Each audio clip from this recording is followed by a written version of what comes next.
ஜெய் மோடி சர்க்கார், ஜெய் அண்ணாமலை சர்க்கார். நம்ம திமுக, தவேக, அதிமுக இந்த மற்றவங்களெல்லாம் பற்றி பேசலான்னு பார்த்தா அதுக்கு வாய்ப்பே கிடைக்க மாட்டேங்குது. ஏன்னா நம்ம இந்த பிஜேபி தொல்லையே பெரிய தொல்லையாக இருக்குது. இந்த கல்யாணராமன்ஜி ஒரு மனுஷன் இருக்காப்புல இல்லை, உண்மையாலுமே நீ மனிதனா, மனித தன்மை உள்ளவனா, இல்லை ஏதாவது ஒரு வேற்றுகிற மனுஷனா, இல்லை ரொம்ப கேவலமான ஒரு எண்ணம் கொண்ட ஒரு ஈனப்பிறவியா நான் கேட்குறேன்.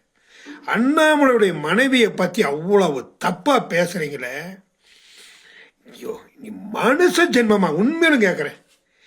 அண்ணாமலை தான் நம்ம பாஜக கட்சியிலேருந்து உங்களை இப்பெல்லாம் பிடிக்கலன்னு சொல்லி வெளியே போயிட்டார்ல. அவர் இப்போ வீத லீடர்ஸ் என்கிற ஒரு அமைப்பை தான் நடத்தியிருக்காரு. இன்னும் கட்சி ஆரம்பிக்க நாள் இருக்குது. அதுக்குள்ள அண்ணாமலை அண்ணாமலை அண்ணாமலைன்னு போட்டு பராண்டிட்டு கிடக்குறிய. ஒவ்வொருத்தரும் இந்த பிஜேபிக்கு அத்தனை பேரும் பராண்டிட்டு இருக்கிறீங்களே, அந்த அண்ணாமலை என்னையா தப்பு பண்ணாரு? பிஜேபி அவ்வளோ தூரம் தானே ஒரு நோட்டா கூட போட்டி போடும் கட்சின்னு எல்லாரும் கேவலம் பேசுகிற அளவுக்கு தானே எல்லாம் வச்சுருந்தீங்க. அதைய 11.8 கொண்டு வந்து நிறுத்தி வச்சாருல்ல. நீங்கள்லாம் ஆம்பளைங்க தானே, நீங்கள்லாம் ஒரு தலைவனுக்கு தானே, நீங்கள்லாம் ஏன் இது வரைக்கும் இந்த பிஜேபிக்காக ஏன் இப்படி உழைக்கல? எல்லாம் என்ன ஏடிஎம்கே கூட சேரணும், இல்லை டிஎம்கே கூட சேரணும், அவங்கள அப்படியே நாக்க நக்கி தொங்க போட்டுட்டு அவங்க பின்னாடி கொடுக்குற 2 சீட்டு 4 சீட்டு 5 சீட்டுக்கு நாய் தொங்குற மாதிரி தொங்கிட்டு இருக்கணும். அதை தான் நீங்கள் நடத்திட்டு இருந்தீங்க. அண்ணாமலை வந்துதாயா தனியாக நின்னார் பாராளுமன்றத்தில், தனியாக நின்று போட்டி போட்டு நம்ம கட்சியுடைய பர்சன்டேஜ் ஏற்றினாரு. அந்த மனுஷனை போய் எனக்கு இதுதான் பேசணுங்கிறது இல்லையா? கல்யாணராமன்ஜி, உன்னை எல்லாம் ஒரு நல்ல ஒரு எண்ணத்தில் வச்சிருந்தேன். நீ பல வீடியோ பல கேவலமாலாம் பேசியிருக்கிற, ஆனால் அதெல்லாம் நான் பொறுக்கலை. கடைசியில் அவருடைய மனைவியை பற்றி பேசணும் பார்த்தியா? நீ எல்லாம் மனிதனே கிடையாது, மனித உருவில் இருக்கிற சாக்கடை நீ.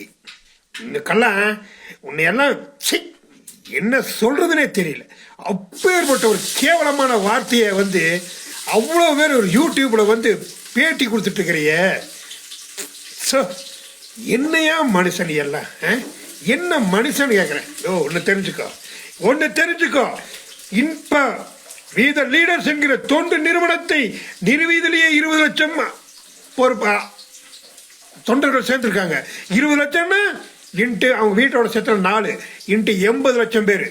அவர் கட்சி ஆரம்பிச்சிட்டாருன்னா முதலமைச்சர் ஆகிறது உறுதியா சொல்றேன். அவர் கட்சி மட்டும் ஆரம்பிச்சிட்டாரு, அத்தனை கட்சியும் மிதிச்சு மேல வருவார். அவர் முதலமைச்சராகிறத எந்த கோம்பனாலையும் தடுக்க முடியாது. என் கல்யாணம், நீ எல்லாம் ஒரு கொசுயா, நீ எல்லாம் ஒரு புள்ள பூச்சி, நீ எல்லாம் ஒரு ஒரு என்ன